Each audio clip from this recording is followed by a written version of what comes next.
Hello viewers, ഇന്ന് 13th April. അപ്പൊ ഇന്നത്തെ പെർഫോമൻസ് ഞാൻ കൊണ്ടുവന്നിരിക്കുന്ന നിഫ്റ്റിയുടെ പെർഫോമൻസ് ആണ്. നിഫ്റ്റി, ബാങ്ക് നിഫ്റ്റി, സെൻസസ് ഒക്കെ സെയിം ട്രെൻഡിൽ കണ്ടിന്യൂ ചെയ്യുകയാണ്.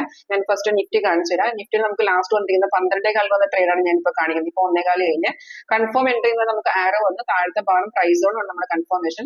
ആ എൻട്രി വന്ന സമയത്ത് നമുക്ക് കൺഫർമേഷൻ ഇല്ലായിരുന്നു, കാരണം നമുക്ക് താഴത്തെ ബാർ ഇല്ലായിരുന്നു. അതൊരു സൈഡ് വേ ആണ്. പക്ഷെ നമുക്ക് വേണമെങ്കിൽ എൻട്രി എടുക്കായിരുന്നു, കാരണം റെസിസ്റ്റൻസിന് എടുത്തിട്ടുണ്ട്. റെഡ് സ്റ്റാർ ആണ് റെസിസ്റ്റൻസ് എടുത്താണ് മാർക്കറ്റ് കയറി വന്നത്. റെസിസ്റ്റൻസിനെ ബ്രേക്ക് ചെയ്യാന്ന് വെച്ചാൽ 80% മാർക്കറ്റോടെ മൂവ്മെന്റ് ഉണ്ടാവും. അപ്പൊ അങ്ങനെയുള്ള കേസുകൾ നമുക്ക് ഡയറക്റ്റ് എടുക്കാവുന്നതാണ്. ഇവിടെ എൻട്രി പോയിന്റ് കാണിച്ചിരിക്കുന്നുണ്ട്. ബൈ എന്ന് പറയുമ്പോൾ ഓപ്ഷൻ ബയേഴ്സ് നിങ്ങൾ ഹോൾ സൈഡ് ഏത് സ്ട്രൈക്കും എടുക്കാം. നമ്മുടെ സോഫ്റ്റ്വെയർ സെപ്പറേറ്റ് സ്ട്രൈക്ക് ചാർട്ട് ഉണ്ട്, അത് വേണമെങ്കിൽ ആ ടൈം ആഡ് ചെയ്യാം. നിങ്ങൾ ഓപ്ഷൻ സെല്ലേഴ്സ് ആണെങ്കിൽ ഫുഡ് സൈഡ് നമുക്ക് എൻട്രി എടുക്കാവുന്നതാണ്. അപ്പൊ നമുക്ക് കൺഫേം ആണെങ്കിൽ ഡയറക്റ്റ് നമുക്ക് എൻട്രി എടുക്കാം. ഇതിപ്പോ ഒരു ട്രേഡ് 74.75 പോയിന്റോളം കയറി നിൽക്കുവാണ്. രാവിലെ നമുക്ക് ഫുഡ് സൈഡ് എൻട്രി ഉണ്ടായിരുന്നു. ഞാൻ ഇതിന്റെ ഡീറ്റെയിൽസ് നമുക്ക് ടൈം കിട്ടുന്ന അനുസരിച്ച് എന്റെ ചാനൽ ടെലിഗ്രാം അതിനകത്ത് അപ്ഡേറ്റ് ചെയ്യുന്നുണ്ട്. അപ്പം ഇതിനകത്ത് ഇപ്പൊ അതായത് ഇതുവരെ നമുക്ക് 2 എൻട്രീസ് വന്നിട്ടുണ്ട്. ഫുഡ് സൈഡ് രാവിലെ എൻട്രി ഉണ്ടായിരുന്നു, അതായത് കണ്ടിന്യൂഷൻ മാർക്കറ്റ് ആയിരുന്നു, രാവിലെ എൻട്രി എടുക്കായിരുന്നു. പിന്നെ 12.15 വന്ന ട്രേഡ് ഇപ്പോൾ റൺ ചെയ്യാണ്. എനിക്ക് ബാങ്ക് നിഫ്റ്റി കൂടെ കാണിച്ചു തരാൻ വയ്യ. ബാങ്ക് നിഫ്റ്റി സെയിം തന്നെ 12.15 വന്നതാണ് 54,678.